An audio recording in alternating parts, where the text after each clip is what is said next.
नमस्कार देवियों और सज्जनों, स्वागत है आपका एग्जाम साधक में।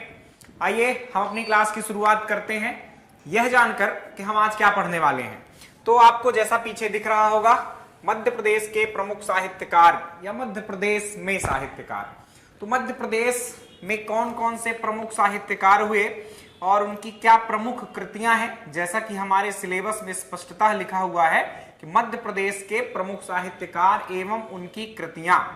तो यहां पर प्रीलिम्स के लिए यही इंपॉर्टेंट ही होता है कि आप किसी साहित्यकार को जानें कि वो साहित्यकार कौन थे, सामान्य एक परिचय जान लें कि उनका जन्म किस स्थान पर हुआ और थोड़ा बहुत किस काल के थे यह जान लें, और फिर उनकी प्रमुख कृतियां ही आपसे प्रारंभिक परीक्षा में पूछी जाती हैं। तो जो सिलेबस में लिखा हुआ है प्रीलिम्स के, वही हमें पढ़ना है। आइए शुरुआत करते हैं बिना किसी विलंब के। तो देखिए, हमारे जो मध्य प्रदेश के साहित्यकार हैं उनको आप 4 भागों में बांट सकते हैं। यहां पर कोई फ्लो चार्ट नहीं बना, लेकिन आपको दिमाग में बना लेना है कौन कौन से वो 4 भाग हैं। इजिली आप बना पाएंगे क्योंकि आपको मैंने ही हिस्ट्री पढ़ाई हुई है मध्य प्रदेश की, तो कहीं ना कहीं वो हिस्ट्री, एमपी की हिस्ट्री आपके जो भारतीय इतिहास है उससे भी संबंधित थी। मैंने आपको पहले ही बंटवारा बताया था कि हम इतिहास को, ऐतिहासिक इतिहास को हम किसमें पढ़ते हैं, प्राचीन इतिहास, मध्यकालीन इतिहास और आधुनिक इतिहास के हिसाब से देखते हैं। तो सेम इसी तरह से बांट लेना है। जो आपके साहित्यकार या जो लेखक, जो आपके विधि लिखा करते थे या कि आपके ग्रंथ लेखक थे, वो किस काल के थे उसी आधार पर उनको बांट लेना है। कैसे? तो जो प्राचीन काल में थे वो प्राचीन कालीन आपके साहित्यकार हो जाएंगे, जो मध्यकाल के थे वो मध्यकालीन साहित्यकार हो जाएंगे, और जो आधुनिक काल से रिलेटेड रहे वो आपके आधुनिक काल के साहित्यकार हो जाएंगे। राइट? तो इस तरह से बांट लेना है। अभी तो 3 ही हुए, आप कहेंगे कि चौथा कौन सा है? तो चौथे में कोई काल विभाजन नहीं है, वो प्राचीन भी हो सकते हैं, मध्यकालीन भी हो सकते हैं और वो आधुनिक भी हो सकते हैं, लेकिन वो क्या है, लोक साहित्यकार हैं। तो वो चौथा विभाजन हमारा कुछ ऐसा रहेगा लोक साहित्यकारों का। कुछ एग्जाम्पल दे दूं मैं इनके। तो प्राचीन कालीन जो साहित्यकार रहेंगे वो आपके महाकवि कालिदास हैं, वो आपके भवभूति हैं, वो आपके बाणभट्ट हैं, है ना। तो ऐसे जो साहित्यकार हैं प्रमुख, वो कौन से हैं, प्राचीन कालीन। देन मध्यकाल, जो आप सल्तनत काल या कि मुगलों का काल समझे, उस काल में कौन कौन से साहित्यकार रहे? तो केशव दास एक बड़े प्रसिद्ध आपके साहित्यकार रहे, पद्माकर नाम के एक बड़े प्रसिद्ध साहित्यकार रहे। राइट? तो ये ऐसे साहित्यकार मध्यकालीन है। देन आधुनिक में आपने कहीं ना कहीं माखनलाल चतुर्वेदी का नाम सुना होगा, सुभद्रा कुमारी चौहान का नाम सुना होगा। तो ऐसे साहित्यकार आपके आधुनिक साहित्यकार कहलाएंगे। लोक साहित्यकारों में आ जाते हैं आपके ईसुरी, जगनिक, है ना, संत सिंगा जी, ऐसे कुछ साहित्यकार हैं जो लोक साहित्यकार हैं। तो चलिए शुरू करते हैं फटाफट। देखिए, सबसे पहले साहित्यकार हमारे प्राचीन कालीन साहित्यकार हैं। ऊपर मैंने हेडिंग भी सबकी बना रखी है आपके लिए ताकि कहीं कोई दिक्कत ना आए। प्राचीन कालीन साहित्यकार में पहले और सबसे इंपॉर्टेंट, मतलब कोई तोड़ नहीं है इनका, न केवल प्रदेश, न केवल देश, बल्कि ये विश्व में ही प्रसिद्ध हैं अपने लेखन कला के कारण। शुरुआती जो आप साहित्यकारों को देखेंगे उनकी भाषा का आप याद रख सकते हैं कि वो किस भाषा के लेखक थे। तो संस्कृत भाषा थी। वो आपके शुरुआती 4-5 जो आपके साहित्यकार या लेखक मिलेंगे वो कहीं ना कहीं संस्कृत से रिलेटेड होंगे, संस्कृत के कहीं ना कहीं नाटककार या कि जो भी विधा उन्होंने लिखी वो। तो कालिदास से शुरू करते हैं। क्या थी इनकी कहानी, जीवन परिचय क्या है इनका? तो इनका जन्म जो है 4वीं शताब्दी में माना जाता है। राइट? हुआ है ऐसा मैंने नहीं लिखा है, माना जाता है, क्योंकि प्राचीन काल में हम बहुत सारे संशय में रहते हैं चीजों के। किसी का भी प्रॉपर काल नहीं मिलता है, किसी का भी कहीं किसी की एग्जैक्ट डेट या कि टाइम नहीं मिलता है। तो घटनाएं जो है वो थोड़ा सा संशय में रहती हैं। अलग अलग सोर्स से या कि ग्रंथों का यूज करके हम फिर उनको कहते हैं कि इसके आधार पर ये ऐसा है। तो कालिदास के काल में क्या है, इतिहासकारों में विवाद है, मतभेद है कि इनका काल कौन सा है। क्या क्या मतभेद है? तो कोई इनको कहता है कि ये आपके विक्रमादित्य, जो कि प्रथम ईसवी पूर्व के शासक थे, उज्जैन के शासक हुए, वो आपके उनके काल के थे। कुछ लोग ऐसा कहते हैं कि विक्रमादित्य जो आपके चंद्रगुप्त द्वितीय हुए उनके काल के थे, नवरत्नों में भी शामिल थे। और कुछ लोग कहते हैं कि गुप्तों के बाद के थे, यानी 7वीं शताब्दी के थे, है ना। तो ये विवाद है, लेकिन आपको क्या याद रखना है, जो आपसे पूछा जाता है तो आपको यहां पर याद रखना है जो चंद्रगुप्त द्वितीय वाले विक्रमादित्य हैं उन्हीं को हम मान के चलते हैं, क्योंकि उन्हीं की जानकारी मिलती है। ऐसा क्यों विवाद है? तो देखो इनका ये तो पता चलता है इनके ग्रंथों से कि ये कहीं ना कहीं विक्रमादित्य के काल के थे, लेकिन आपके भारतीय इतिहास में 14 विक्रमादित्य नाम के शासक मिलते हैं, है ना, जिनकी उपाधि थी, कुछ का नाम भी था। विक्रमादित्य तो आपके पहले हुए जिन्होंने विक्रम संवत चलाया था 57 ईस्वी पूर्व में, राइट। लेकिन फिर उस उपाधि को बहुत सारे शासकों ने क्या किया, धारण किया आगे चल के, तो ऐसे बहुत सारे विक्रमादित्य मिलते, इस कारण से विवाद उत्पन्न हुआ है। तो किस विक्रमादित्य के काल में थे, हम यहां मानकर चल रहे हैं 4वीं शताब्दी ईस्वी में जो विक्रमादित्य थे उनके काल के ये विद्वान थे। कहां के थे, किस स्थान के थे? उज्जैनी के थे, राइट। हालांकि स्थान में भी विवाद है, लेकिन आप ध्यान रखें उज्जैनी के थे। मैक्स मूलर एक बड़े इतिहासकार हुए जर्मनी के, है ना, तो विदेशी इतिहासकारों की बात हमको माननी पड़ रही है। विक्रमादित्य के 9 रत्नों में से एक थे, ऐसा तथ्य मिलता है, ये आपको याद रखना है। इनकी कुछ उपमाएं हैं, इनके महान कृतियों को देखकर इन्हें महाकवि कहा गया है, इन्हें कवि कुलगुरु कहा गया है, और इन्हें भारत का शेक्सपियर भी कहा गया है। शेक्सपियर एक इंग्लिश विद्वान थे, अंग्रेजी लिटरेचर से रिलेटेड थे, वो ब्रिटिश थे या कि इंग्लैंड से रिलेटेड, ठीक है। तो ये कुछ इनकी उपमाएं हो गई। कवि कुलगुरु, महाकवि कालिदास, कवि कुलगुरु कालिदास, ऐसा, या कवि शिरोमणि कालिदास, ऐसे उपमाएं इनको प्रदान की गई हैं। कालिदास की बात करें प्रारंभिक, तो थोड़ा सा याद रखना, इनकी जो शादी हुई थी वो एक कन्या थी घमंडी प्रवृत्ति की, उनका नाम था विद्योत्मा। क्या नाम था? विद्योत्मा। क्या हुआ था कि कालिदास को ऐसा माना जाता है ना, फिर वही किंवदंतियां हैं या कि जनश्रुतियां हैं, ऐसा माना जाता है कि कालिदास जो थे वो महामूढ़ व्यक्ति थे, महामूर्ख थे। एक बार विद्वानों को एक मतलब शास्त्रार्थ का प्रस्ताव मिला, उस काल के जो प्राचीन विद्वान थे वो विद्योत्मा से मिला, और यह प्रस्ताव मिला कि जो मुझे शास्त्रार्थ में पराजित कर देगा उसके साथ मेरा विवाह होगा। सभी ने शास्त्रार्थ करने का प्रयास किया, किंतु वे असफल रहे, पराजित हो गए, और विद्योत्मा का किसी के साथ विवाह नहीं हुआ। बड़ी घमंडी प्रवृत्ति की महिला हो गई उस टाइम पर वो। और आगे चलकर उन विद्वानों ने क्या सोचा कि अब इसको सबक तो सिखाना पड़ेगा। उन्होंने कहा कि इसका विवाह तो कहीं किसी महामूढ़ से ही कराएंगे, और वो रास्ते में जा रहे थे 2 4 6 विद्वान, और उनको दिख गए कालिदास। कालिदास कर क्या रहे थे? तो कालिदास जिस डाल पर बैठे थे उसी डाल को काट रहे थे। बस निश्चय कर लिया उनने कि अच्छा, इससे महामूर्ख व्यक्ति तो कोई मिल ही नहीं सकता इस दुनिया में, और उनको ले गए और बस इतना कहा कि तुमको चुप रहना, कुछ नहीं बोलना है ना। हालांकि वो कहानी जो है पूरी सुनाने की आवश्यकता नहीं है। जब वाद विवाद प्रारंभ हुआ तो वो कुछ इशारे कर देते थे, वो कुछ प्रश्न करती थी, वो अपने हिसाब से इशारे कर देते थे, और उसका एक्सप्लेनेशन जो है वो विद्वान कर दिया करते थे अपने मन मुताबिक।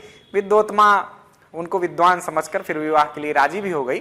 उनका विवाह भी हुआ, लेकिन एक दिन में ही उसको सब पता चल गया कि एक ऐसा व्यक्ति है, घर से बाहर निकाल दिया, ऐसा कहते हैं धक्का दे दिया। उज्जैन में एक गढ़ कालिका मंदिर मैंने आपको पढ़ाया हुआ है, वहां पर ये जाकर गिरते हैं, और ऐसा माना जाता है कि उन्हीं माता काली का आशीर्वाद इनको प्राप्त हुआ। इनकी जीभ भी कट गई, बोल नहीं पा रहे थे, ऐसा कुछ कहानी मिलती है। और वो विद्या कर रहे थे, मतलब वो बता रहे थे कि माता कह रही थी कि वर मांगो, क्या हुआ तुम्हारे साथ, बताओ मुझे। तो वो विद्या कर रहे थे कि विद्योत्मा ने धक्का मारा एक्चुअली, तो माता को लगा कि विद्या मांग रहा है, और माता ने कहा तथास्तु, विद्या तुमको मिल जाएगी, और फिर वहीं से कालिदास बन गए। ठीक, तो ये संक्षिप्त कहानी थी। 7 ग्रंथों का सृजन किया है इन्होंने, यह याद रखना है आपको। 7 ग्रंथ लिखे हैं इन्होंने, बहुत इंपॉर्टेंट है ये सारे के सारे ग्रंथ, याद रखना है। इनमें 2 महाकाव्य हैं, 2 महाकाव्य और 2 खंड काव्य हैं, और 3 नाटक हैं।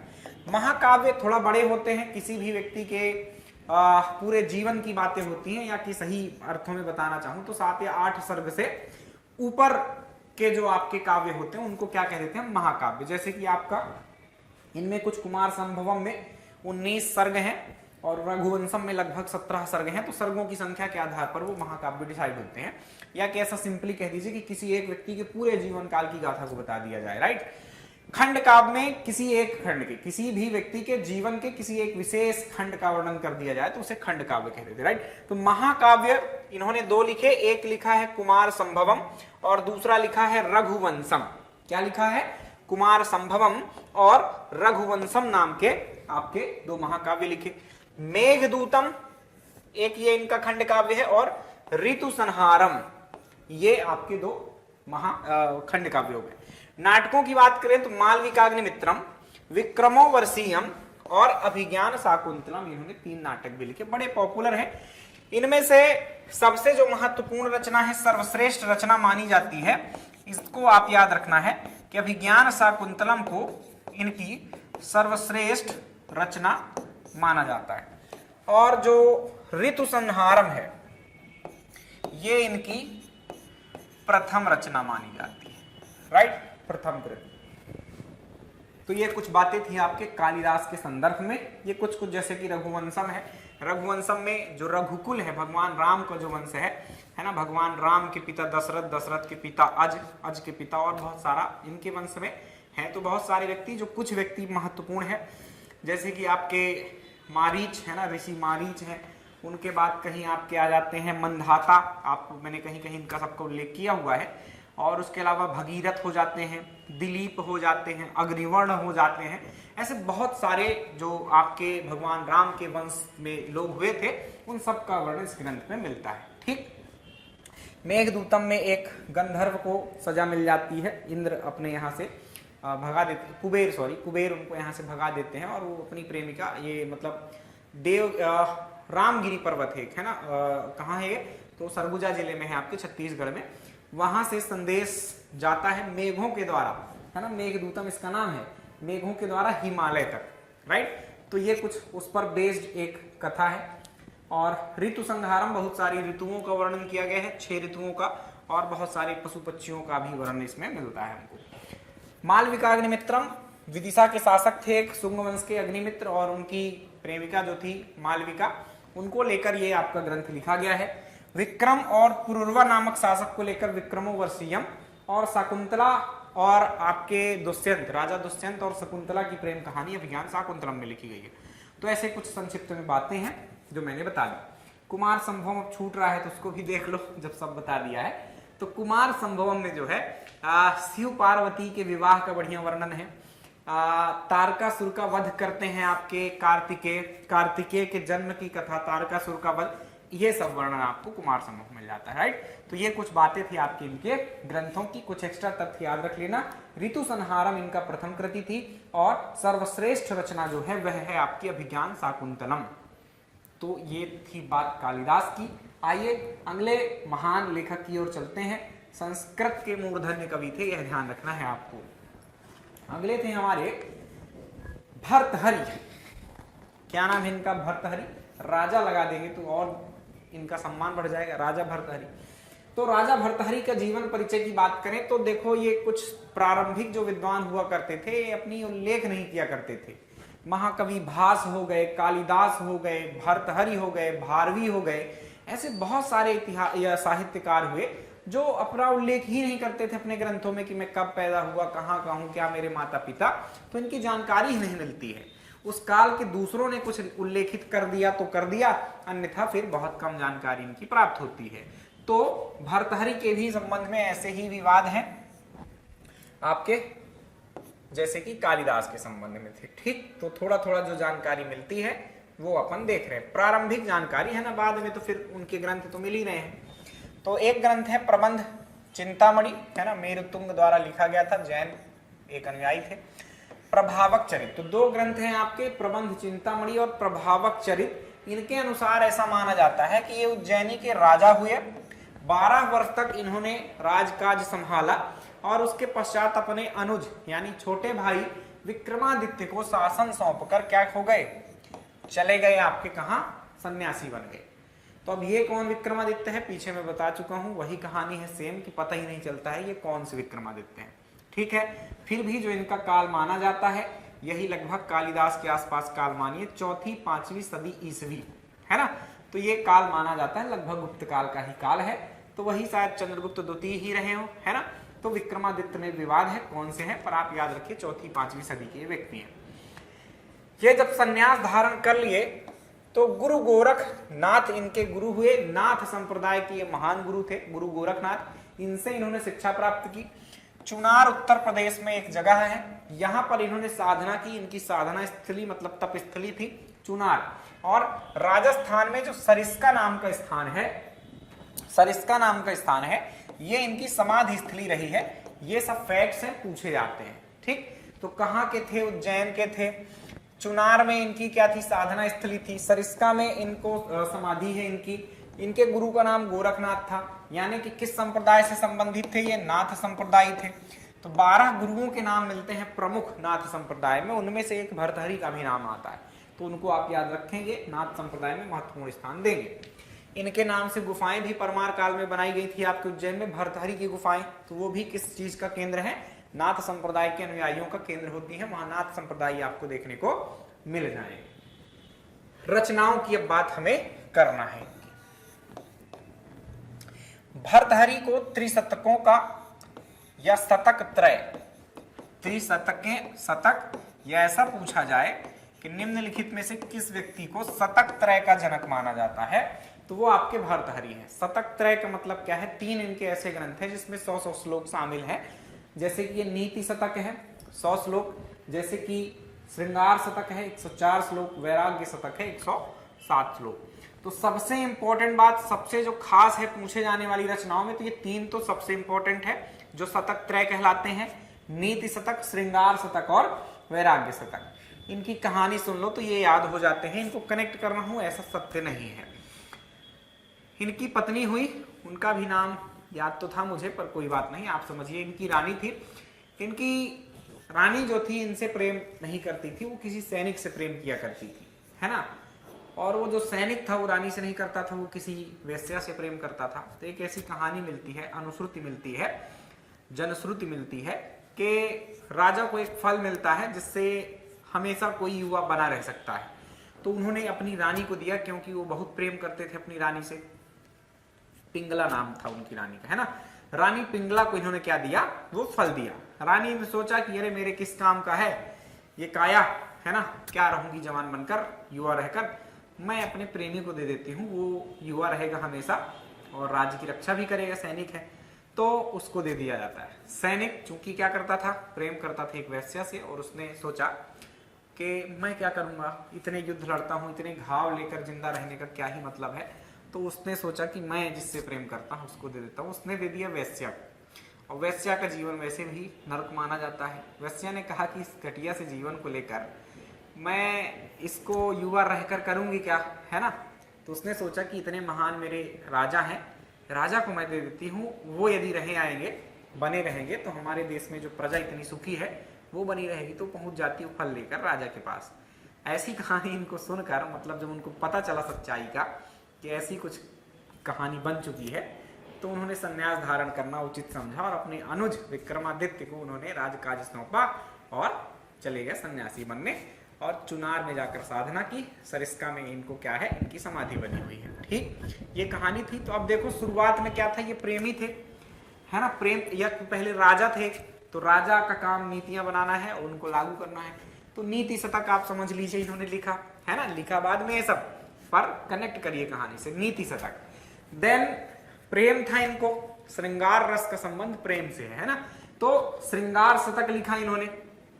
देन जब इनको प्रेम से मन उठ गया कि ये ऐसी दशा है, तो इन्होंने संन्यास धारण कर लिया, वैराग्य धारण कर लिया, तो फिर लिखा वैराग्य शतक। कहानी ऐसी सत्य नहीं है ना कि तब लिखा वो, लेकिन ऐसा आप इनको कनेक्ट करेंगे तो तीनों शतक त्रय आपको याद हो जाएंगे, नीति शतक, श्रृंगार शतक और वैराग्य शतक, राइट। अब कुछ और भी ग्रंथ हैं, आपको इनको याद रखना होगा, ये सब व्याकरण ग्रंथ हैं ज्यादा से ज्यादा। तो वाक्पदीय वृत्ति, भागवृत्ति, महाभाष्य दीपिका, महाभाष्य त्रिपदी, शब्द धातु समीक्षा, मीमांसा सूत्रवृत्ति, वेदांत सूत्रवृत्ति। तो ये इनके और ग्रंथ हैं, इनको भी याद रखना है। एक और ग्रंथ जो विवादास्पद है, भट्टी काव्य, तो ये नहीं मिलता है, लेकिन उल्लेख है कि ऐसा कोई ग्रंथ इन्होंने लिखा था, लेकिन अनुपलब्ध है, इसलिए विवादित है। तो ये कुछ बात थी आपकी राजा भर्तहरि की, राइट। तो आपने समझी इस कहानी को मजेदार रूप में। आइए अगले महान कवि की ओर चलते हैं। ये भी संस्कृत के साहित्यकार थे, संस्कृत में लेख लिखे इन्होंने। बाणभट्ट की ओर चलते हैं। सब प्राचीन कालीन है, ऊपर हेडिंग आप देख पा रहे होंगे कि ये भी प्राचीन काल के। किस काल के हैं आइए समझ लेते हैं। बाणभट्ट, इनका जीवन परिचय देख लें तो संस्कृत साहित्य के गद्य एवं पद्य, है ना, गद्य और पद्य दोनों ही लेखन शैली के कवि थे, जिन्हें सम्राट हर्षवर्धन ने वाणी कवि चक्रवर्ती की उपाधि दी थी। तो सम्राट हर्षवर्धन ने वाणी कवि चक्रवर्ती की उपाधि दी है, मतलब ये इनके दरबारी थे, एक तथ्य आपको मिल गया। और किसके काल के थे, आपको यहाँ काल भी पता चल गया, इसमें नहीं लिखा है तो आप नोट करेंगे। ये किस काल के थे, 7वीं शताब्दी के। किस काल के थे, 7वीं शताब्दी, लिखो यहाँ सदी लिख देता, शताब्दी, राइट। तो 7वीं सदी या 7वीं शताब्दी ईस्वी के क्या थे, ये व्यक्ति थे, हर्षवर्धन के काल के थे। हर्षवर्धन की मृत्यु आपकी 647 ईस्वी में होती है। तो इनको वाणी कवि चक्रवर्ती की उपाधि कौन देता है, हर्षवर्धन देते हैं। ऐसा प्रश्न बनेगा कि वाणी कवि चक्रवर्ती की उपाधि किस साहित्यकार को दी गई, यह याद रखें। इनका जन्म ब्राह्मण कुल में हुआ था। इनके जन्म के बारे में हमको जानकारी मिलती है, इन्होंने अपने बारे में बताया हुआ है अपने ग्रंथों में। इनका जन्म हुआ था सोन नदी के तट पर, सोननद नामक स्थान पर, इन्होंने ऐसा उल्लेख किया है। तो ये इस क्षेत्र का बहुत विशेष तो नहीं मिल पा रहा है, पर ये कुछ जो जानकारियां लिखी है उसके अनुसार हमें ऐसा पता चलता है कि प्रीतिकूट नामक जगह जो है ये बिहार में कहीं पर है, पर सोन नदी के किनारे ही है ना। बाण सागर परियोजना भी बनी हुई है शहडोल में आपके, वो इन्हीं बाण भट्ट को ही समर्पित है, बाण भट्ट के नाम पर ही वो बनी हुई है, राइट। तो प्रीतिकूट नामक जगह पर बिहार में कहीं पर इनका जन्म हुआ। इनके पिता का नाम चित्रभानु था और माता का नाम राज्य देवी था। इनके पुत्र का भी नाम याद रख सकते हैं आप, पुलिंद भट्ट, क्योंकि जो इनकी सबसे प्रसिद्ध रचना है कादम्बरी, तो वो कादम्बरी का जो मतलब इसको बांटे यदि तो 1/3 मतलब 3 हिस्सों में बांटा जा सकता है। तो आपका 2 खंड तो आपकी इन्होंने ही लिख दिए थे बाण भट्ट साहब ने, अंतिम खंड आपके पुलिंद भट्ट ने लिखा है। तो इस कारण से इनका भी नाम आप थोड़ा सा ध्यान में रखिएगा। अब बात करें रचनाओं की इनकी, तो हर्षचरित हर्षवर्धन के काल में थे, तो इजिली याद हो जाएगा आपको हर्षचरित। कादम्बरी सबसे प्रसिद्ध रचना है, बहुत इंपॉर्टेंट है, खूब पूछी जाती है, इसको याद रखना है। मुकुट ताड़ितक या मुकुट तांडिक कुछ भी आए, इन्हीं की रचना है।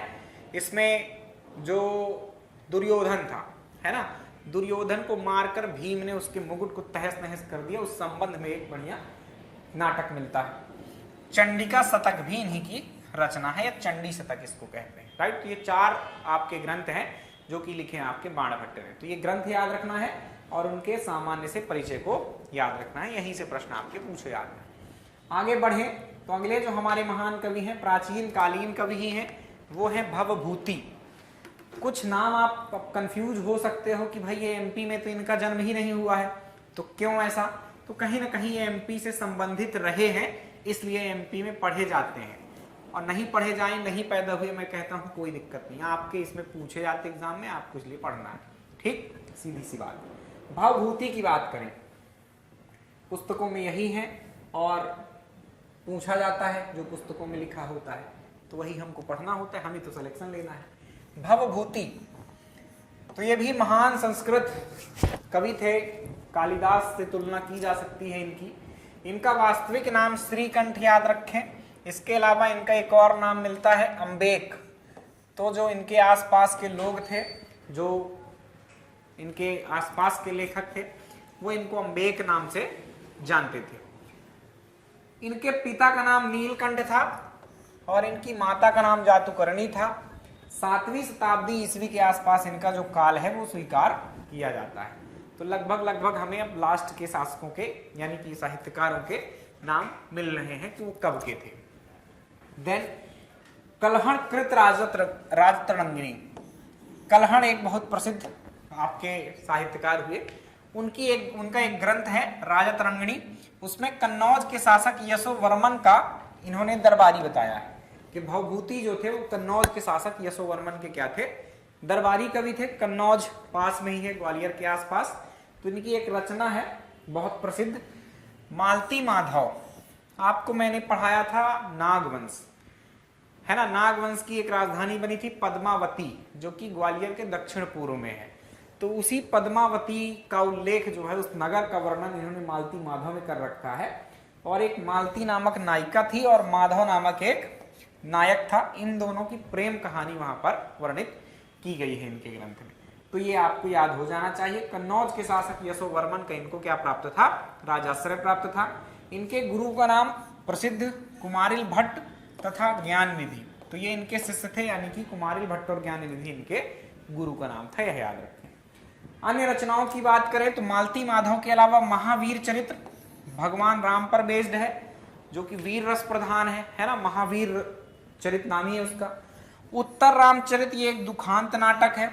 उत्तर रामचरित मतलब रामचरित मानस जैसे है, तो उसका उत्तरखंड है ना, तो रामायण का है एक्चुअली। ये रामायण के बाद का जो खंड है जिसमें माता सीता है, माता सीता के पुत्र पैदा होते हैं, है ना, और फिर माता सीता कैसे दुख में रहती हैं, भगवान राम का जो विलाप है, यह सब इसमें जो है तो लिखा गया है। तो ये कुछ इनकी रचनाएं थी। तो ये प्राचीन कालीन जो महान कवि थे, संस्कृत से सबके सब संबंधित थे, कहीं ना कहीं व्याकरणाचार्य थे। तो ये हो गए अपने कंप्लीट। अब हम आने वाले हैं मध्यकालीन साहित्यकारों में। तो मध्यकालीन कवियों में बड़े महान महत्वपूर्ण केशव दास से शुरू करते हैं। केशव दास की बात करें तो इनका जो जन्म हुआ था वो हुआ था 1755 ईस्वी में। कब हुआ था? 1755 ईस्वी में।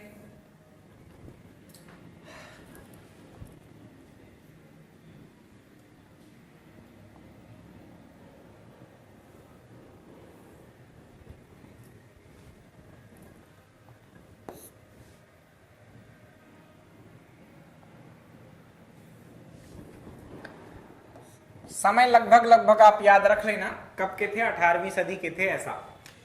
ओरछा नामक स्थान पर इनका जन्म हुआ, निवारी जिले में ये आता है। पंडित काशीनाथ के यहाँ इनका जन्म हुआ। राजा इंद्रजीत का इनको राजाश्रय प्राप्त था। बुंदेल राजा थे एक प्रकार के, बुंदेल वंश के एक राजा थे राजा इंद्रजीत, उनका इनको राजाश्रय प्राप्त था। इनकी प्रमुख रचनाओं की बात करें तो रसिक प्रिया, कवि प्रिया बहुत प्रसिद्ध, इनको तो नहीं भूलना है। उसके अलावा विज्ञान गीता, छंदमाला, नखशिख वर्णन, रामचंद्रिका, इसको छंदों का अजायब घर कहा जाता है। रामचंद्रिका जो इनका ग्रंथ था उसको छंदों का अजायब घर, है ना, अजायब घर मतलब सिंपली म्यूजियम होता है, लेकिन इस खतरनाक तरीके से इसमें छंदों का यूज किया है, इसलिए इसको छंदों का अजायब घर। जहांगीर चरित, जस चंद्रिका, वीर सिंह देव चरित्र और रतन बावनी, ये सब की सब इंपॉर्टेंट है, एक भी बच्चा छूटे ना, है ना, मतलब एक भी ग्रंथ छूटे ना, ऐसा है इनकी कहानी। सबके सब याद रखना है आपको, ठीक। ये केशव दास की रचनाएं थी। इनके कुछ खास फैक्ट हैं जिनको याद रखना है आपको। इन्हें कठिन काव्य का प्रेत कहा जाता है इनकी भाषा शैली के कारण, और हृदयहीन कवि कहा जाता है। तो ये दो नाम इनके आपको याद रखना है। तो ये सिंपली थे केशव दास। थे तो बड़े महान, लेकिन जो काम के तथ्य थे वो इतने ही थे। मुख्य परीक्षा में हम देखेंगे इनका साहित्य में क्या योगदान है, इनकी क्या भाषा शैली थी, है ना, तो वो सब चीजें फिर हमको समझनी पड़ती है। रीतिकालीन कवि थे, क्या वीर रस से संबंधित बातें लिखी, कि श्रृंगार रस से संबंधित बातें ज्यादा लिखी, किस शैली का उपयोग किया, ये सब देखना पड़ता है थोड़ा सा, लेकिन अभी प्री के लिए इतना ही काम का है। पद्माकर, पद्माकर प्यारे लाल, तो 1753 ईस्वी में लगभग आपके वही सेम काल है। किसका काल? केशवदास वाला। मोहन भट्ट, मोहनलाल भट्ट के यहाँ सागर में इनका जन्म हुआ। कहाँ हुआ? बुंदेलखंड का ही रीजन है सागर भी। तो एक का जन्म ओरछा में, एक का जन्म सागर में। निधन इनका 1890 में कानपुर में गंगा के तट पर हो गया। क्या क्या रचनाएं इन्होंने लिखी? तो हिम्मत बहादुर विरुदावली, जगत सिंह विरुदावली, बहुत सारे शासकों के राज दरबार में रहे, मतलब रियासतों में अनेक शासकों के राज दरबार में रहे, तो उनके संबंध में इन्होंने बहुत सारी रचनाएं लिखी हुई हैं। तो उन्हीं के नाम पर ऐसे है: हिम्मत बहादुर विरुदावली, जगत सिंह विरुदावली, पद्माभरण, गंगा लहरी, जग विनोद, आलिजाह प्रकाश, प्रबोध पचासा और राम रसायन। तो ये कुछ रचनाएं हैं आपके पद्माकर प्यारेलाल। प्यारेलाल तो लिखा ही नहीं हमने यहाँ पर, इनका नाम प्यारेलाल था। क्या नाम था? मूल नाम प्यारेलाल था। ठीक, तो ये था। विशेष में देख लें तो सुगरा के राजा नोने अर्जुन सिंह का, जयपुर के राजा जगत सिंह का और महाराजा रघुनाथ सिंह राय का इनको संरक्षण प्राप्त था। ये इंपॉर्टेंट बात नहीं है उतनी, और भी कई शासक थे जिनके यहाँ ये रहे। ठीक, तो इसको आप स्किप कर सकते हैं। तो ये पद्माकर थे, इनका मूल नाम याद रखना प्यारेलाल, कहाँ के थे? सागर के थे, और इनकी सारी रचनाएं याद रखना। बात करें भूषण की, तो थोड़ा सा आगे बढ़ जाते हैं। प्यारेलाल के बाद आप पढ़ सकते हैं केशवदास को, केशवदास के बाद भूषण को उनके थोड़ा सा बाद का ये काल है। 1613 ईस्वी में तिकवापुर नामक जगह कानपुर में इनका जो है तो जन्म हुआ। इनके पिता का नाम पंडित रत्नाकर त्रिपाठी था और 1715 ईस्वी में इनका जो है तो निधन हो जाता है। सोचो कितने साल जीते हैं ये, है ना, सब एक साल। और थोड़ा सा डेट में ये मिस्टेक वगैरह मिल जाती है ना, प्रॉपर नहीं मिलती, जैसे कि यहाँ संवत लगा है और यहाँ संवत नहीं लगा है। संवत जब भी लगा रहे तो ध्यान रखना विक्रम संवत सामान्यतः हम साहित्यकारों को देखते हैं, और वहां पर फिर जब आपको संवत रहे तो कितना घटा देना है आपको, 57 घटाना है, क्योंकि विक्रम संवत की शुरुआत 57 ईस्वी पूर्व में हुई थी। तो नॉर्मल ईस्वी और ईस्वी से 57 वर्ष पूर्व चालू हो गया था आपका विक्रम संवत। तो साहित्यकारों के संदर्भ में विक्रम संवत की बात की जाती है ना। शक संवत है, मालव संवत है, बहुत सारे संवत होते हैं, उसमें विक्रम संवत हमारा बहुत पुराना वाला है। ठीक, चलिए इनकी रचनाओं की बात करें अपन तो रचनाएं हैं शिवराज भूषण शिवाजी पर, शिवा बावनी शिवाजी पर, छत्रसाल दशक राजा छत्रसाल पर, और अन्य कुछ रचनाएं हैं जैसे कि भूषण उल्लास, दूषण उल्लास और भूषण हजारा। इजिली याद हो जाएंगी। शिवाजी पर और छत्रसाल पर 3 पुस्तकें आपके उनकी याद रखनी है। एक है शिवराज भूषण और शिवा बावनी और छत्रसाल दशक। फिर है भूषण उल्लास, दूषण उल्लास और भूषण हजारा, अपने ही नाम पर लिख डाली है, भूषण दूषण भूषण, राइट, तो इजिली याद हो जाएगा, कोई दिक्कत नहीं है। कविराज की उपाधि इन्हें चित्रकूट के महाराजा रुद्र सिंह सोलंकी ने दी, ये एक बात और आप याद रखेंगे। ठीक, तो ये कुछ बात की अपने कवि भूषण की। आगे बढ़े तो अगले जो हमारे साहित्यकार आने वाले हैं वो आएंगे आधुनिक काल से। कहां से आएंगे? आधुनिक काल से रिलेटेड होंगे। तो पहले महान साहित्यकार को देखें हम, माखनलाल चतुर्वेदी। माखनलाल चतुर्वेदी बहुत इंपॉर्टेंट है, बहुत इंपॉर्टेंट है, बहुत इंपॉर्टेंट। बहुत सारी रचनाएं भी मिलेंगी। जब बहुत सारी रचनाएं हैं मतलब बहुत सारी रचनाएं लिखी होंगी इन्होंने, और इसीलिए प्रश्न आते हैं, सबकी सब इंपॉर्टेंट है। आइए देखते हैं। तो इन्हें एक भारतीय आत्मा के नाम से जाना जाता है। एक तथ्य तो ये नोट करें आप, इन्हें क्या नाम से जाना जाता है? एक भारतीय आत्मा के नाम से जाना जाता है। राष्ट्र कवि माखनलाल चतुर्वेदी जी का जन्म 4 अप्रैल 1889 को होशंगाबाद के बाबई में, जिसका अब नाम हो चुका है माखनलाल नगर, पंडित नंदलाल चतुर्वेदी जी के यहाँ हुआ था। माता पिता के नाम देखो, मैं नहीं कहूंगा कि आपको याद करना है, वो तो नॉर्मल परिचय में हम बताते हैं। आपको लगभग टाइम याद रखना होता है कि किस काल के थे ये, है ना। एग्जैक्ट डेट नहीं कि 1613 में या कि 1553 में या कि 1555 में, ऐसा नहीं याद करना होता है। लगभग आपको याद हो जाए, है ना। और जन्म स्थान सबसे महत्वपूर्ण है। 2 प्रश्न बनते हैं सिंपल से प्रीलिम्स में। एक बनता है कि कोई साहित्यकार कहाँ के थे, जगह याद रखना है, और दूसरा उनकी कृतियों से प्रश्न आते हैं। सिंपल से बिल्कुल प्रश्न आएंगे। इतना आप याद कर लीजिए, 95%। वही फिर वादा, 5% की गारंटी। मैं 100% वाला मास्टर नहीं हूं। कुछ उठपटांग आ जाए तो आप मुझको बताने लगो कि सर तो 100% कहते थे उनके लेक्चर से आएगा, पर ऐसा कुछ नहीं है। उठपटांग प्रश्न बनते हैं तो उनका मैं कुछ नहीं कर सकता, पर 95% यदि बढ़िया से पेपर बनेगा तो यहां से आपसे प्रश्न बन जाएंगे। माखनलाल चतुर्वेदी जी की बात कर रहे थे हम, तो इनका जो जन्म हुआ वो कहां हुआ? बावई नामक गांव में। माखनलाल नगर हो चुका है, होशंगाबाद में आता है। बाद में ये शिक्षा प्राप्त करने के लिए कहां चले गए? खंडवा। और इन्होंने कर्मभूमि, है ना, 1920 के आसपास ये आई पत्रिका कर्मभूमि। एक और पत्रिका थी प्रताप, और एक पत्रिका थी प्रभा। बड़ी इंपॉर्टेंट पत्रिकाएं हैं, याद रखना। इन पत्रिकाओं के संपादक भी रहे। संपादक मतलब मालिक नहीं। कर्मभूमि तो हालांकि इन्हीं की थी, लेकिन प्रताप और प्रभा थोड़ा सा इनकी नहीं थी। तो मालिक नहीं है, एडिटर होते हैं। एडिटर मतलब उसमें क्या लिखना है क्या नहीं लिखना, उसका डिसीजन कौन लेगा? यही लिखेंगे। यही किसी से लिखवा सकते हैं, बताएंगे कि लिखना है कि नहीं लिखना। ये खुद भी लिख सकते हैं उस पर लेख वगैरह, राइट। तो कर्मभूमि, प्रताप और प्रभा के संपादक थे। 30 जनवरी 1968 को मां सरस्वती के इस आराधक का निधन हो गया। तो ये कुछ बात थी माखनलाल चतुर्वेदी की। ये परिचय था, अभी समाप्त नहीं हुई है इनकी कहानी। रचनाएं ढेर सारी, इसलिए नेक्स्ट स्लाइड में ले जाना पड़ेगा आपको। ये है रचनाएं इनकी। तो भयंकर प्रसिद्धि इससे इनको मिली थी।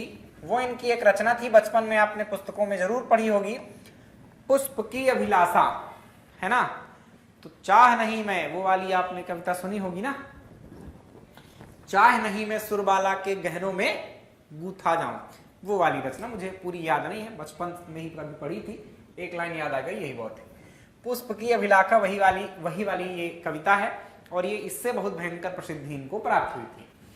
हिम किरीटनी, हिम तरंगिणी, समर्पण, धिजुरी काजल आज रही, धूम्रवलय, अमर राष्ट्र, ये कुछ आपकी क्या थी, काव्य थे, इनकी कविताएं थी। उसके अलावा इनकी कुछ कहानियां मिलती हैं। कहानियों में कला का अनुवाद, कहानी और कहावत, ये दो नाम की आपकी क्या है, इनकी प्रसिद्ध कहानियां हैं। निबंध संग्रह की बात करें तो निबंधों में इन्होंने साहित्य देवता लिखा, अमीर इरादे गरीब इरादे लिखा, ये एक है, अलग अलग नहीं है, कॉमा नहीं लगाना, डैश करना है। अमीर इरादे गरीब इरादे, और उसके अलावा पांव पांव, तो ये इनकी क्या थे, निबंध थे। महाकाव्यों की बात करें तो रंगों की बोली, क्या याद रखना है, रंगों की बोली इनका एक महाकाव्य था। महाकाव्य क्या होते हैं मैंने पीछे बताया है। भाषण संग्रह की बात करें तो चिंतक की लाचारी इनका भाषण था। संस्मरण, संस्मरण मतलब होता है कि आप बहुत समय बाद, मतलब आज की बात मैं लिखूं आज से 50 वर्ष बाद, याद करके जो मेरी स्मृतियों में रह जाए आज की कहानियां, कि कैसे मैं आपको पढ़ाता था, क्या मेरे ध्येय हुआ करते थे, उसमें कभी सफल हुआ कभी असफल हुआ, ये सारी बातें लिखें आप तो वो कहलाता है संस्मरण। समय के पांव नाम से इन्होंने लिख रखा है। ठीक, तो ये था आपका माखनलाल चतुर्वेदी जी का एक जीवन परिचय और उनकी प्रमुख रचनाएं। कोई मेरे पास तरीका नहीं कि मैं आपको घूंटी पिला दूंगा बांट के, याद करना पड़ेगा बैठकर किताब में लिख लिख कर 10 बार। ठीक, याद ऐसे ही होगा और ऑब्जेक्टिव लगाना पड़ेगा। सुभद्रा कुमारी चौहान की हम बात करने वाले हैं। तो सुभद्रा कुमारी चौहान का जो जन्म हुआ था 1904 ईस्वी में हुआ था। 1904 ईस्वी में कहाँ हुआ था, तो ये प्रदेश में जन्म तो इनका नहीं हुआ था, लेकिन कर्मभूमि यही थी। निहालपुर नामक जगह में इलाहाबाद में इनका क्या हुआ था, जन्म हुआ था। इनका जो विवाह हुआ था खंडवा के ठाकुर लक्ष्मण सिंह चौहान के साथ हुआ था। LLB की पढ़ाई करने के लिए ठाकुर लक्ष्मण सिंह जबलपुर चले गए थे। साथ ही सुभद्रा कुमारी चौहान जी भी यहाँ आ गई और गांधी जी के आंदोलनों से प्रेरित होकर कई राष्ट्र प्रेम से संबंधित इन्होंने कविताएं वगैरह लिखी। और उसमें जब इन्होंने झांसी की रानी कविता लिखी तब से इनको वास्तव में प्रसिद्धि मिली थी, है ना। झांसी की रानी कौन सी वाली है, खूब लड़ी मर्दानी वह तो झांसी वाली रानी थी, बुंदेलों के मुख हमने सुनी कहानी थी, वो वाली कविता, तो उससे प्रसिद्धि इनको मिली। ये क्योंकि गांधी जी के आंदोलनों में भागीदारी निभा रही थी। जैसे कि एक आंदोलन हमने जबलपुर सत्याग्रह पढ़ा था, झंडा सत्याग्रह जबलपुर का, उसमें ये नेतृत्व करता सुभद्रा कुमारी चौहान, लक्ष्मण सिंह चौहान, प्रेमचंद, है ना, यही सब लोग थे। सुंदरलाल, तो सुंदरलाल को 6 माह की सजा हुई, तो इनको कहीं ना कहीं जेल की यात्राएं भी करनी पड़ी इन सत्याग्रहों में योगदान देने के लिए। फिर बाद में जब हम आजाद हो गए, मध्य प्रदेश असेंबली बनी, तो मध्य प्रदेश विधानसभा की सदस्य भी रही। कर्मभूमि और प्रभा, ये जो पत्रिकाएं थी जिनके संपादक आपके कभी माखनलाल चतुर्वेदी भी रहे, तो उनकी ये संपादक भी बनी। और एक समय 1948 में सड़क दुर्घटना में इनकी मृत्यु हो गई। तो ये कुछ थी सुभद्रा कुमारी चौहान। इनकी रचनाओं की बात करें तो रचनाओं में देख लीजिए, काव्य संग्रह मुकुल अलग है, त्रिधारा, जलियांवाला बाग में बसंत, पहेली, वीरों का कैसा हो बसंत और बचपन। कहानी संग्रह में इन्होंने लिखे बिखरे मोती, उन्मादिनी, सीधे साधे चित्र। बाल कविताओं की बात करें तो सभा के खेल, विवेचनात्मक, गल्प विहार, ये कुछ इनकी रचनाएं थी। बार बार सुनना है और याद करना है, सुमिरन करना है, ऑब्जेक्टिव लगाना है, ये याद हो जाएंगे। कम से कम ऑप्शन देखकर आपको याद आ जाएगा जो नए नए हैं बिल्कुल। पर फिर हम मेंस तक पहुंचते पहुंचते इतनी बार पढ़ चुके होते हैं कि हमको मेंस में जब लिखने का पूछा जाता है तो हमको सब थोड़ी छापना है, हमको जो याद आएगा वो छापेंगे। तो इनमें से 2-3 भी आपको याद आ गए एग्जाम्पल के तौर पर, आपका काम बन जाता है मेंस में। प्री में इतना पढ़ लीजिए कि आपको इनकी रचनाओं के नाम याद से आपको लेखक या के साहित्यकार का नाम याद आ जाए, इतनी बार इनको पढ़ना है। ठीक, चलिए आगे बढ़ते हैं। हरिशंकर परसाई जी की बात करें तो यदि व्यंग विधा आप समझते हैं, व्यंग मतलब अच्छे शब्दों में बढ़िया लिखते हैं ये लोग। आजकल की फूहड़ जो कॉमेडी है ना, वो वाली कॉमेडी नहीं, अच्छे शब्दों में जो कॉमेडी की जाती थी लेख के रूप में, वो वाली कॉमेडी करने का काम होता है व्यंग विधा में, है ना। तो व्यंगकार थे हरिशंकर परसाई जी और वास्तव में व्यंग विधा को आगे पहुंचाने का काम आपके हरिशंकर परसाई जी ने ही किया है। तो हिंदी साहित्य में व्यंग्य विद्या को केंद्रीय भूमिका में लाने वाले श्री परसाई जी का जन्म 22 अगस्त 1924 को होशंगाबाद के जमानी ग्राम में हुआ था। इन्होंने मासिक पत्रिका प्रहरी और वसुधा इन दोनों का संचालन मतलब संपादन किया था। तो आपको इनको याद रखना है कि किन किन पत्रिकाओं के ये संपादक थे। 10 अगस्त 1995 को व्यंग्य विधा की इस महान हस्ती की क्या है, मृत्यु हो गई, चिरनिद्रा में विलीन हो गए। बात करें इनकी रचनाओं की, आपको याद रखना है जगह और कौन कौन से पत्रिकाओं के संपादक थे। व्यंग्यों की बात कर रहे हैं हम अब यहाँ, तो व्यंग्यकार ही थे तो ज्यादा व्यंग्य मिलेंगे आपको। परिक्रमा लिखा, फिर किसी बहाने से, राह किनारे बैठ, जीप पर सवार इल्लियां, पिछले दिनों दूसरी सता, ये कुछ इनके व्यंग्य थे। नाटक भी लिखे इन्होंने, अंधों का हाथी, एक था गधा, ये भी कॉमेडी ही है ना। और उसके अलावा उपन्यास लिखे इन्होंने, तो उसमें मैं और केवल मैं, ये उपन्यास लिखा। कहानी संग्रह में लिखा इन्होंने एक तिलिस्म। कभी समय मिले तो इनको पढ़ना है, जीवन में और काम ही क्या है। साहित्य से जो जुड़ा व्यक्ति रहता है उसका व्यक्तित्व तो बहुत शानदार रहता है ना।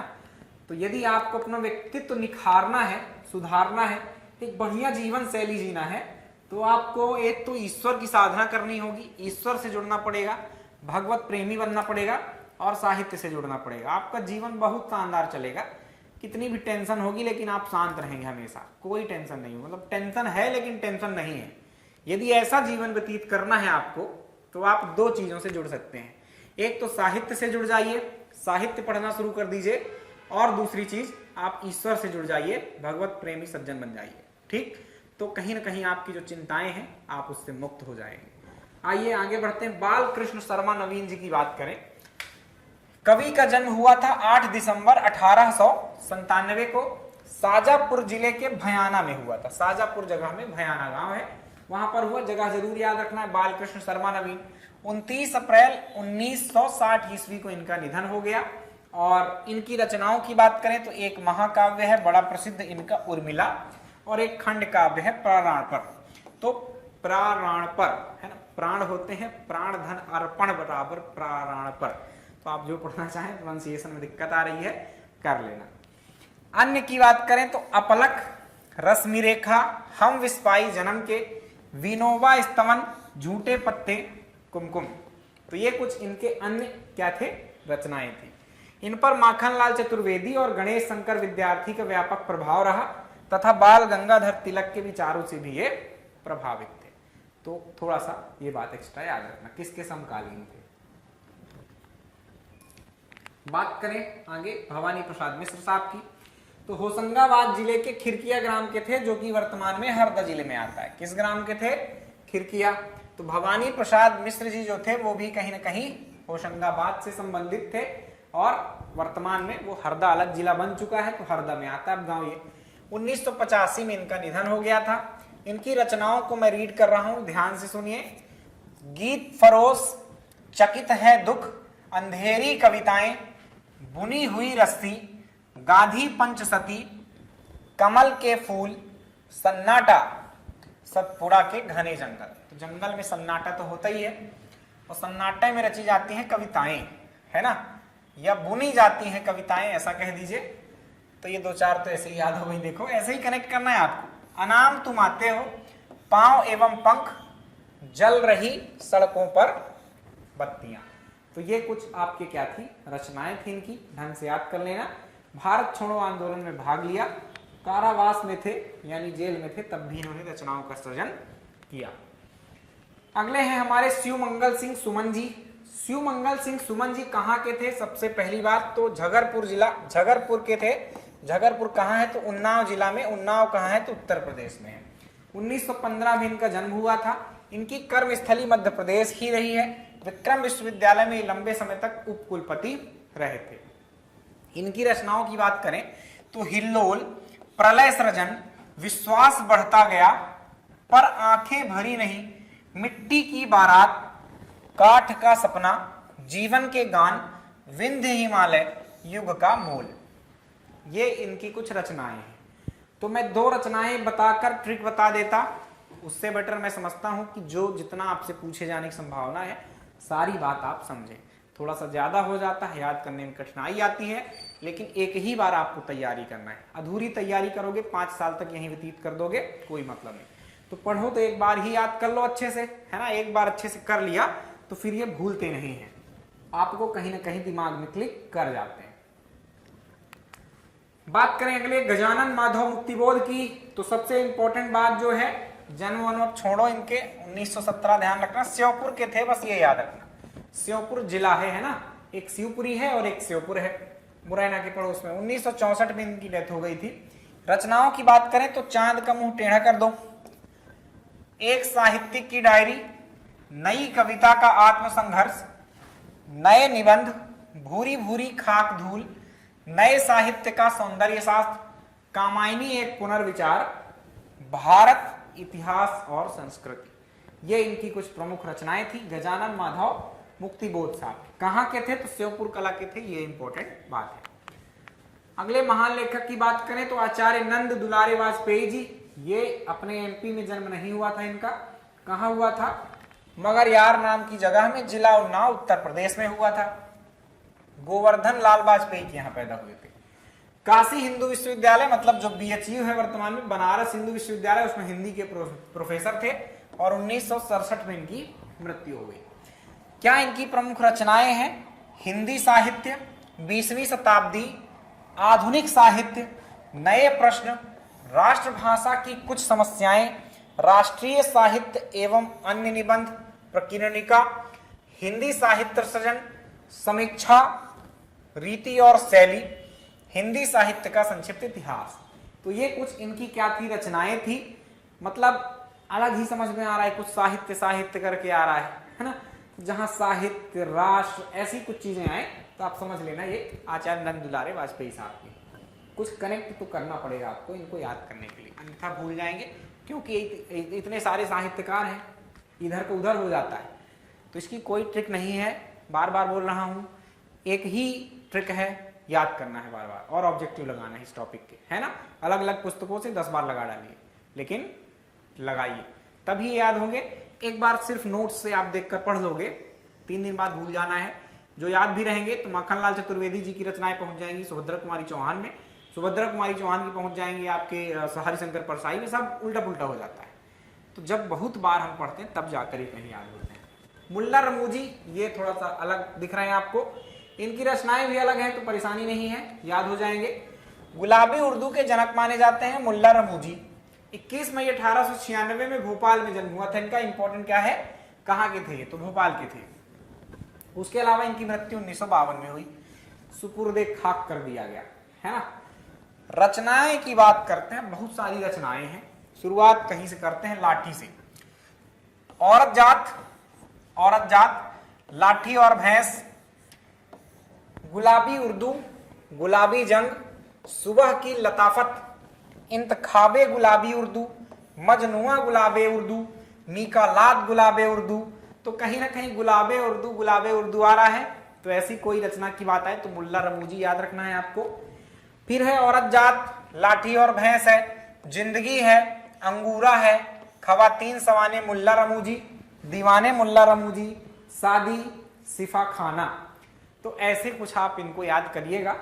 कहानी है, वो कहानी मजेदार नहीं है, लेकिन आप बना सकते हैं खुद से। इनको सबको आपस में कनेक्ट करो ना, है ना, कि भैंस जब चलती है तो लाठी से ही कुटती है और चलती है, शादी होती है औरत जात से, है ना, और फिर आदमी की जिंदगी जो है गुलाबी हो जाती है।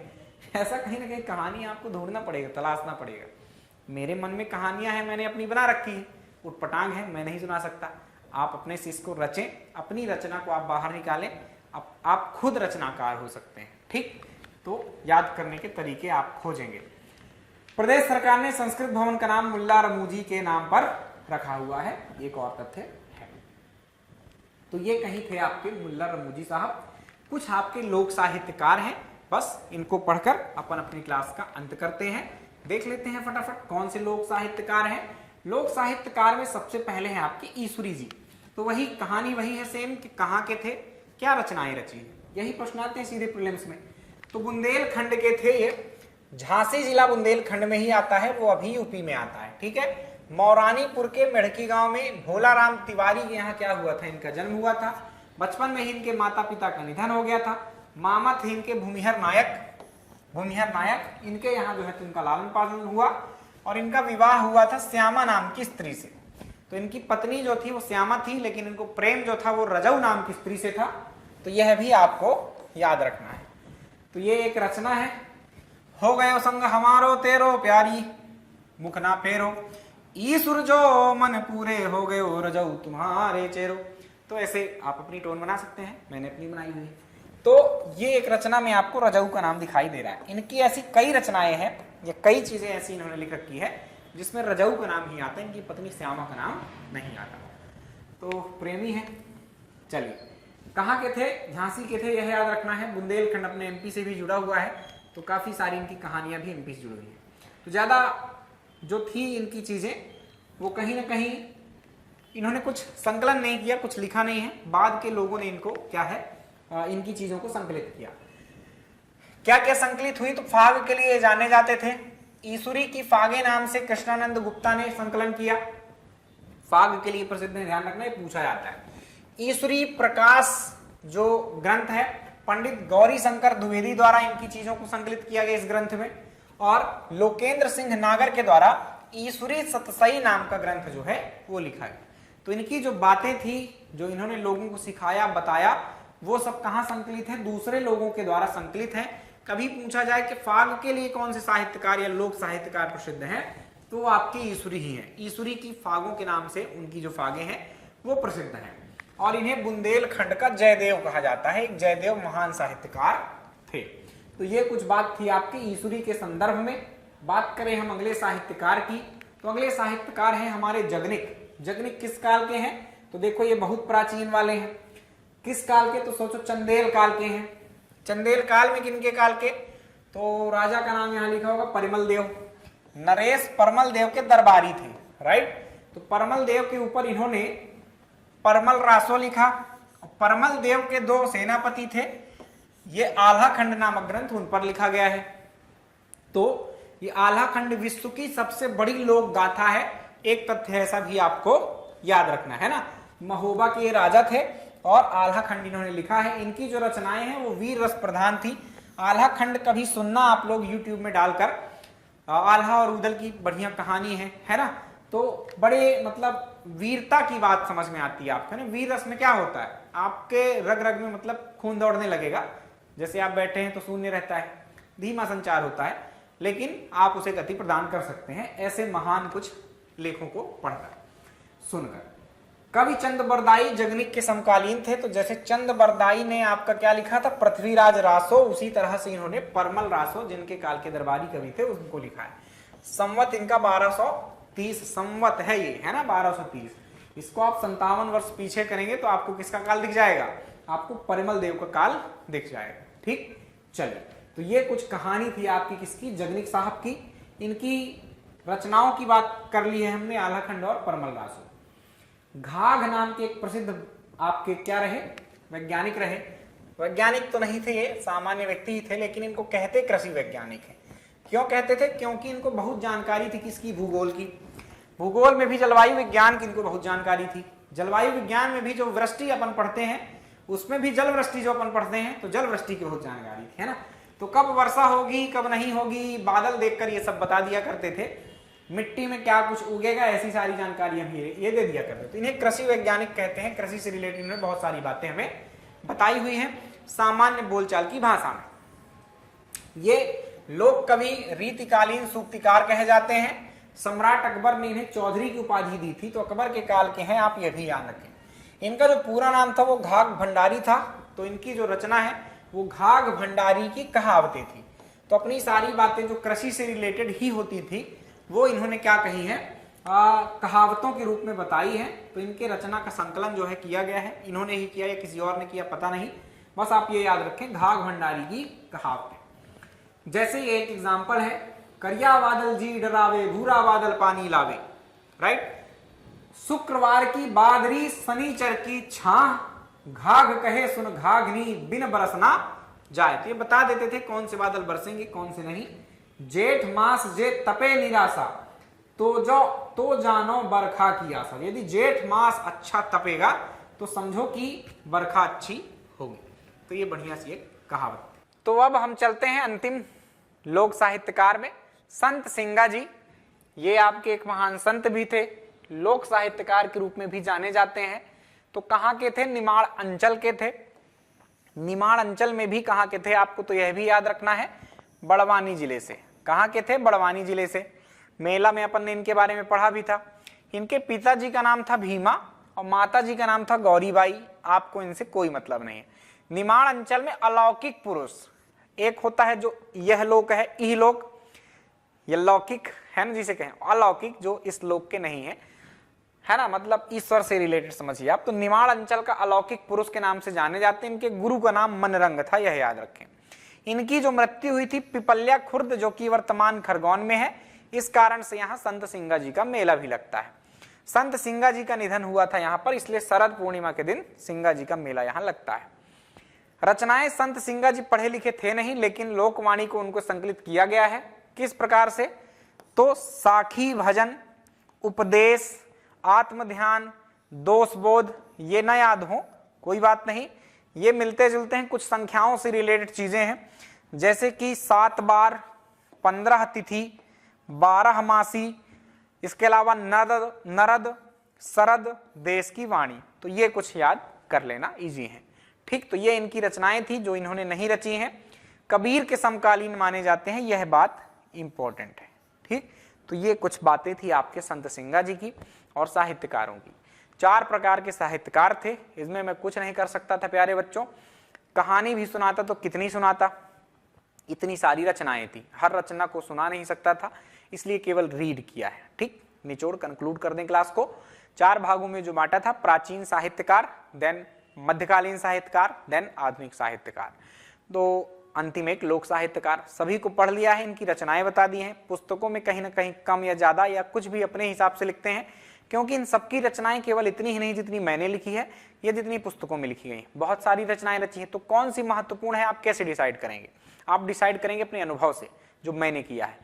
आप क्वेश्चंस लगाएंगे, आपको समझ में आएगा, जहां से क्वेश्चन आते हैं, जैसी रचनाएं पूछी जाती हैं, आप उनको महत्व का मानेंगे कि इस ओर फोकस है एग्जामिनर का आपके, तो आप ऐसे महत्व का मानते हैं। तो आपको बहुत पुस्तकों पर ध्यान नहीं देना, क्योंकि उनको जितना मिलता है वो सब कॉपी पेस्ट कर देते हैं।